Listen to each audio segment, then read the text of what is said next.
अगर आप क्रेटा का हाल ही में लॉन्च हुआ फेसलिफ्ट खरीदने में इंटरेस्टेड है लेकिन आप कंफ्यूज्ड हैं कि इसका कौन सा वेरिएंट आपके लिए परफेक्ट रहेगा, तो ये वीडियो आप ही के लिए बना है। इस गाड़ी को बेसिकली 7 वेरिएंट्स में डिवाइड किया गया है। बेस वेरिएंट है ई, उसके ऊपर ई एक्स, फिर S variant, mid variant S optional, उसके ऊपर S X variant, second top variant S X tech या फिर टेक्नोलॉजी जो भी कहना चाहो, और टॉप वेरिएंट है S X optional.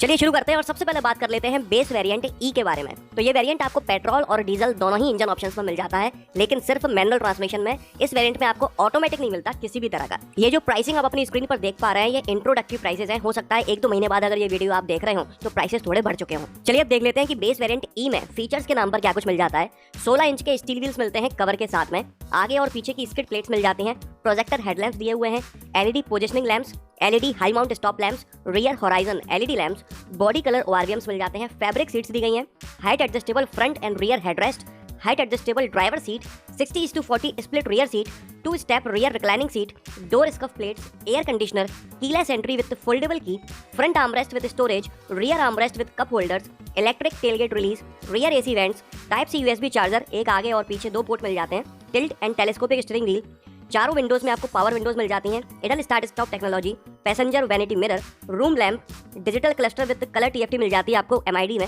Tyre pressure monitoring system, central locking, headlamp escort function, rear parking sensors और मैनुअल डे नाइट आईआरवीएम जैसे फीचर्स आपको बेस वेरिएंट में मिल जाते हैं। भाई ये बेस वेरिएंट ही है ना, मतलब फीचर्स तो इसमें लगभग सब कुछ दिए हुए हैं। जरूरत के सभी फीचर्स तो आपको बेस वेरिएंट में मिल जा रहे हैं। 60:40 स्प्लिट रियर सीट, ये बेस वेरिएंट का फीचर है ही नहीं। हाइट एडजस्टेबल ड्राइवर सीट, ये भी बेस वेरिएंट में नहीं मिलती है। Keyless entry, front armrest, rear AC vents, type C port दिया हुआ है आगे, एक पीछे 2 टिल्ट के साथ साथ टेलीस्कोपिक स्टीयरिंग है, चारों में पावर विंडोज हैं। खैर इतनी महंगी गाड़ी होना भी चाहिए। टायर प्रेशर मॉनिटरिंग सिस्टम आपको बेस वेरिएंट में ही मिल जा रहा है। मतलब इतने सारे फीचर्स आपको बेस वेरिएंट में मिल जा रहे हैं जो आमतौर पर किसी गाड़ी के बेस वेरिएंट में आपको देखने को नहीं मिलते। हाँ, बस इस वेरिएंट में अभी तक म्यूजिक सिस्टम नहीं है किसी भी तरह का। बाकी अगर हम सेफ्टी की बात करें तो वो भी यहाँ पर फुली लोडेड दी गई है। ABS, 6 airbags, EBD, electronic stability control, vehicle stability management, hill start assist control, 4 disc brakes, seat belt pretensioner for driver and co driver, height adjustable front seat belt, 3-point seat belt and seat belt reminder for all seats, Isofix child seat anchor और emergency stop signal जैसे feature आपको base variant में मिल जाते हैं। बाकी variants के बारे में तो बताने की जरूरत ही नहीं है, इसका बेस वेरिएंट ही मेरे को एकदम परफेक्ट लग रहा है। सब कुछ तो है इसमें, सिर्फ म्यूजिक सिस्टम नहीं है। बाहर से डलवा लो 20-25 हज़ार 30 हज़ार जो आपको महंगे से महंगा लगे वो डलवा लो। बढ़िया टंच गाड़ी, पेट्रोल 11 लाख में, डीजल आपको 12.5 लाख रुपए में मिल जा रही है शोरूम। बढ़िया तो है। खैर चलो आगे बढ़ते हैं। तो जो सेकंड बेस वेरिएंट है ई एक्स, इस वेरिएंट में भी आपको पेट्रोल और डीजल दोनों इंजन ऑप्शंस मिल जाते हैं, लेकिन सिर्फ मैनुअल ट्रांसमिशन में, ऑटोमेटिक यहाँ पर भी नहीं है। अगर हम प्राइसिंग की बात करें तो ये वेरिएंट आपको बेस वेरिएंट ई के मुकाबले पेट्रोल इंजन में 1,18,000 रुपए महंगा मिलता है और डीजल इंजन में 1,23,000 रुपए महंगा मिलता है। तो चलिए देख लेते हैं कि 1.25 लाख रुपए ज्यादा खर्च करने पर क्या कुछ ज्यादा मिल जाता है सेकंड बेस EX वेरिएंट में बेस वेरिएंट के मुकाबले।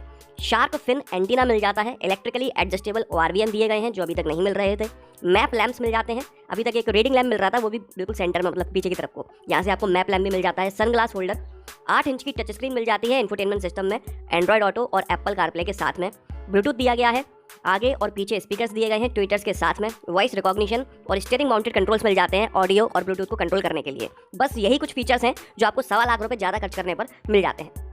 तो यहाँ पर आप देख सकते हो कि 1.25 लाख रुपए ज्यादा खर्च करने पर आपको मोटे मोटे सिर्फ 3 फीचर्स काम के मिल रहे हैं। एक तो electrically adjustable ORVM, music system जिसमें टच स्क्रीन है, आगे पीछे स्पीकर्स हैं, ट्विटर्स हैं और स्टीयरिंग माउंटेड कंट्रोल्स। ये तीनों चीजें आपको मिल रही हैं 1.25 लाख रुपए में। अगर आप इन तीनों चीजों को आफ्टर मार्केट डलवाते हो तो ज्यादा से ज्यादा 50-60 हज़ार रुपए में ये तीनों चीजें डल जाएंगी। अगर आप दिल्ली या किसी और अच्छे मार्केट में हो सकता है और सस्ती डल जाए। ये तीनों सामान डलने के बाद भी इन एंड आपके पास 70,000 रुपए अभी भी बचे हुए हैं। तो भाई साहब बेस्ट आइडिया तो यही है कि बेस मॉडल खरीदो और तीनों चीजें आफ्टर मार्केट डलवा लो, आपका सेकंड बेस बनके तैयार हो गया और 70,000 रुपए भी बच गए।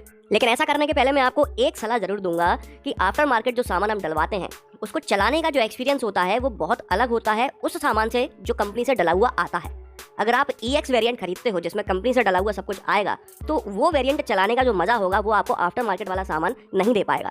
इसके अलावा दूसरी रिस्क जो रहती है वो ये रहती है, अगर आपकी गाड़ी में बाई चांस किसी तरह की कोई प्रॉब्लम आती है, क्योंकि आफ्टर मार्केट डले हुए सामान में दुनिया भर की वायरिंग भी होगी आपकी गाड़ी के अंदर। अगर आपकी गाड़ी में किसी तरह की कोई प्रॉब्लम आती है और आप वारंटी के अंदर कंपनी के पास ले जाते हो तो कंपनी बहुत आसानी से पल्ला झाड़ देगी ये कह के कि आपने आफ्टर मार्केट काम कराया है, उसी की वायरिंग की वजह से ये सारी प्रॉब्लम्स आ रही हैं, इसलिए हम आपकी गाड़ी को फ्री ऑफ कॉस्ट रिपेयर नहीं कर पाएंगे। इसलिए अगर आपको इस बात से कोई फर्क नहीं पड़ता है, आपको लगता है यार गाड़ी में क्या ही खराब होता है 3 साल में, उसके बाद ही खराब होता है जो भी होता है, तो आप बिल्कुल ये काम करवा सकते हो आफ्टर मार्केट। और अगर आपको रिस्क नहीं लेनी है 1% भी तो भाई 70,000 रुपए ज्यादा खर्च करो और EX वेरिएंट ले लेना। चलिए अब और ऊपर चलते हैं और बात कर लेते हैं S वेरिएंट के बारे में। तो ये वेरिएंट भी आपको पेट्रोल और डीजल दोनों ही इंजन ऑप्शन में मिल जाता है, लेकिन यहाँ पर भी आपको सिर्फ मैनुअल ट्रांसमिशन मिल रहा होता है, ऑटोमेटिक के अते पते नहीं है। अगर प्राइसिंग की बात करें तो ये variant second base EX variant के मुकाबले 1,22,000 रुपए महंगा मिलता है, फिर आप चाहे पेट्रोल खरीदो या फिर डीजल। तो 1,22,000 रुपए ज्यादा खर्च करने पर आपको क्या कुछ फीचर्स ज्यादा मिल जाते हैं EX वेरिएंट के मुकाबले, वो मैं आपको बता देता हूँ। Auto headlamps, rear defogger with timer, rear camera, driver rear view monitor, 16 inch के स्टील व्हील्स मिल जाते हैं, quad beam LED headlamps, horizon LED positioning lamps and DRLs, LED tail lamps, LED turn indicators on ORVM, integrated roof rails, black radiator grille, rear window sunshade, metal finish inside door handles, rear parcel tray, cruise control, rear wiper and washer, luggage lamp और cooled glove box जैसे features इसमें आपको ज्यादा मिल जाते हैं EX के मुकाबले। चलिए और ऊपर चलते हैं और बात कर लेते हैं मिड वेरिएंट S ऑप्शनल के बारे में। तो यहाँ से आपको मैनुअल के साथ साथ ऑटोमेटिक ट्रांसमिशन मिलना शुरू होता है। पेट्रोल इंजन में मैनुअल के साथ CVT मिल जाता है और डीजल इंजन में मैनुअल के साथ टॉर्क कन्वर्टर ऑटोमेटिक मिल जाता है। अगर हम प्राइसिंग की बात करें तो ये वेरिएंट S वेरिएंट के मुकाबले 93,000 रुपीज 93,000 रुपए महंगा मिलता है। लगभग 1 लाख रुपए ज्यादा खर्च करने पर आपको क्या कुछ ज्यादा मिल जाता है इसमें, वो मैं आपको बता देता हूँ। 17 इंच के ब्लैक कलर्ड एलॉय व्हील्स मिल जाते हैं, पैनोरामिक सनरूफ मिलना यहाँ से शुरू हो जाती है, डुअल जोन AC मिल जाता है, स्मार्ट की with push start button, electrically foldable ORVM मिलते हैं जो अभी तक नहीं मिल रहे थे, अभी तक इलेक्ट्रिकली एडजस्टेबल मिल रहे थे,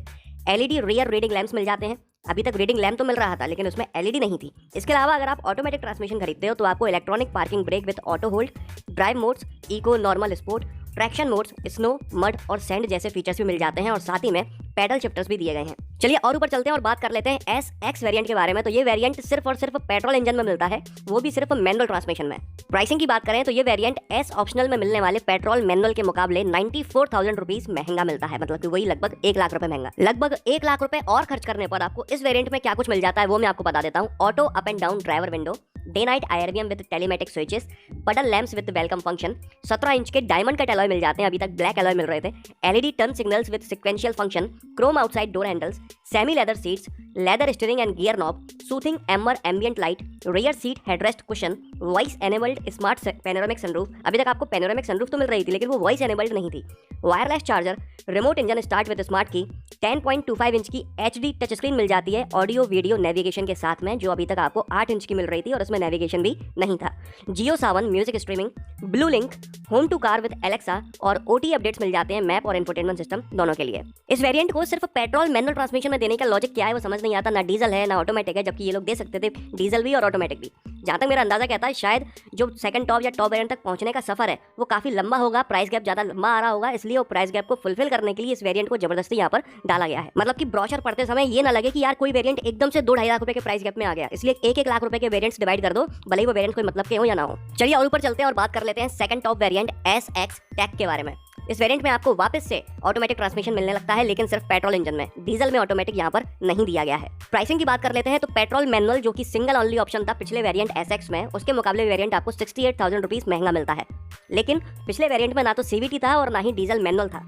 पिछले का जो पिछला वेरिएंट था S ऑप्शनल, उसमें ये दोनों ऑप्शंस थे, इसलिए उससे कंपेयर किया जाए तो 1,62,000 रुपीज महंगा मिलता है आपको ये SX टेक वेरिएंट। क्या कुछ फीचर्स इस वेरिएंट में आपको ज्यादा मिल जाते हैं वो मैं आपको बता देता हूं, जैसे कि ADAS मिल जाता है और बोस के प्रीमियम 8 स्पीकर्स मिल जाते हैं। इसके अलावा अगर आप ऑटोमेटिक ट्रांसमिशन खरीद रहे हो जो कि सिर्फ पेट्रोल में अवेलेबल है तो आपको smart cruise control with stop and go technology, electronic parking brake with auto hold, drive modes और ट्रैक्शन मोड्स और साथ ही में पैडल शिफ्टर्स भी मिल जाते हैं। मिड वेरिएंट S ऑप्शनल तक तो सब कुछ सही चल रहा था, बहुत बढ़िया से फीचर्स का डिस्ट्रीब्यूशन किया गया था, लेकिन उसके बाद से सब कुछ गड़बड़ा गया। जैसे कि अगर आप डीजल ऑटोमेटिक लेना चाहते हो तो या तो मिड वेरिएंट S ऑप्शनल खरीद लो या फिर सीधे आपको टॉप वेरिएंट खरीदना पड़ेगा। उसी तरह से अगर आप पेट्रोल CVT खरीदना चाहते हो तो मिड वेरिएंट खरीद लो या फिर सीधे सेकंड टॉप खरीदो। ये कंपनी के तरीके होते हैं कस्टमर्स को मजबूर कर देने के कि वो टॉप से टॉप वेरिएंट खरीदे और ज्यादा से ज्यादा पैसे देके जाए।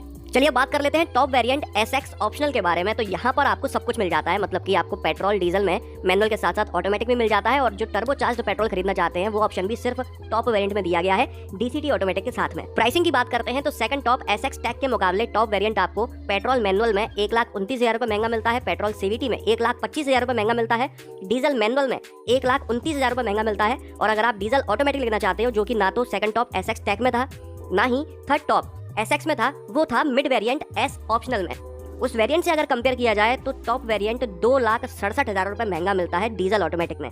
और अगर आप पेट्रोल टर्बोचार्ज्ड DCT लेना चाहते हो तो आपको 20 लाख रुपए का मिलता है। ये इंट्रोडक्टरी प्राइसेस है, कुछ समय बाद बढ़ जाएंगे। आप देख सकते हो कि डीजल ऑटोमेटिक या तो मिड वेरिएंट में मिल रहा था, लेकिन अगर आप ज्यादा फीचर्स खरीदना चाहते हो और डीजल ऑटोमेटिक चाहते हो तो आपको 2.25 लाख रुपए ज्यादा खर्च करके टॉप वेरिएंट SX ऑप्शनल खरीदना पड़ेगा। इतना ज्यादा डिफरेंस है प्राइसेस का। चलिए अब फीचर्स के बारे में बात कर लेते हैं। तो इस वेरिएंट में आपको electrochromic mirror with telematic switches, front parking sensors, smart cruise control automatic transmission में मिलता है खाली, सराउंड व्यू मॉनिटर मतलब कि 360 degree camera, blind spot view monitor, ये वैसे तो एडास के फीचर्स हैं लेकिन सेकंड टॉप एसएक्स टेक में नहीं मिल पा रहे थे। लेदर सीट्स मिल जाती हैं और डोर आर्मरेस्ट मिल जाते हैं। कमाल की बात है, डोर आर्मरेस्ट अभी तक इस वेरिएंट में लेदर के नहीं मिल रहे थे, नॉर्मल डोर आर्मरेस्ट दिए गए हैं। Electrically 8 way adjustable driver seat मिल जाती है। फ्रंट रो में दोनों सीट्स वेंटिलेटेड हैं। इलेक्ट्रॉनिक पार्किंग ब्रेक यहाँ पर आपको मैनुअल ट्रांसमिशन में मिलना चालू हो जाता है। अभी तक अगर आपको इलेक्ट्रॉनिक पार्किंग ब्रेक चाहिए तो वो सिर्फ ऑटोमेटिक में ही मिल रहा था। ड्राइव और ट्रैक्शन मोड्स यहाँ पर भी सिर्फ ऑटोमेटिक में दिए गए हैं। किसी भी वेरिएंट में ड्राइव और ट्रैक्शन मोड मैनुअल ट्रांसमिशन में नहीं है। यहाँ पर आपको मल्टी इन्फॉर्मेशन डिस्प्ले में 10.25 इंच की स्क्रीन मिलती है जो अभी तक नहीं मिल पा रही थी। तो ये थे वो सभी फीचर्स जो आपको टॉप वेरिएंट एसएक्स ऑप्शनल में मिल जाते हैं सेकंड टॉप एसएक्स टेक के मुकाबले। चलिए अब बात कर लेते हैं कि कौन से वेरिएंट को प्रेफर करना चाहिए। तो अगर आपका बजट टाइट है या फिर आप ज्यादा फालतू के पैसे खर्च नहीं करना चाहते हो तो उस कंडीशन में आपके लिए EX वेरिएंट एकदम परफेक्ट है। इस वेरिएंट में जरूरत के सभी फीचर्स अवेलेबल हैं लेकिन इसमें ऑटोमेटिक नहीं मिलता, सिर्फ मैनुअल ट्रांसमिशन मिलता है। इसलिए अगर आप इस गाड़ी को ऑटोमेटिक ट्रांसमिशन में खरीदना चाहते हो या फिर आप थोड़े फीचर्स ज्यादा चाहते हो तो आपके लिए बेस्ट वेरिएंट है मिड वेरिएंट एस ऑप्शनल। इस वेरिएंट में आपको काफी सारे जरूरत के और काफी फैंसी फीचर्स भी मिल जाते हैं। जरूरत की बात करूं तो जैसे कि rear defogger, wiper washer, rear camera, black alloy मिल जाते हैं, LED हेडलैम्प्स दिए गए हैं। इसके अलावा क्रूज कंट्रोल मिल जाता है, कूल्ड ग्लव बॉक्स है, पैनोरामिक सनरूफ है, डुअल जोन AC है और अगर आप ऑटोमेटिक खरीदते हो तो आपको और फीचर्स मिल जाते हैं। पुश स्टार्ट बटन है, इलेक्ट्रिकली फोल्डेबल ORVM है। ये सारे फीचर्स आपको एस ऑप्शनल मिड वेरिएंट में दिए गए हैं और साथ ही में petrol manual CVT, diesel manual automatic सारे ट्रांसमिशन भी हैं। बाकी अगर आप एडास वाला वेरिएंट खरीदना चाहते हो या फिर आपको बजट की कोई प्रॉब्लम नहीं है तो फिर क्या ही फर्क पड़ता है, सेकंड टॉप एसएक्स टेक खरीदो या फिर टॉप वेरिएंट एसएक्स ऑप्शनल आपके लिए बेस्ट रहेगा। तो चलिए इस वीडियो में तो बस इतना ही था। आप लोग भी कमेंट कर मुझे बताइएगा कि आपके हिसाब से सबसे बढ़िया वेरिएंट आपको कौन सा लगा। अगर आपको ये वीडियो पसंद आया हो तो लाइक कर दीजिएगा, इस चैनल को सब्सक्राइब कर लीजिए और बेल आइकन को दबाना बिल्कुल ना भूलना। आपका दिन शुभ रहे।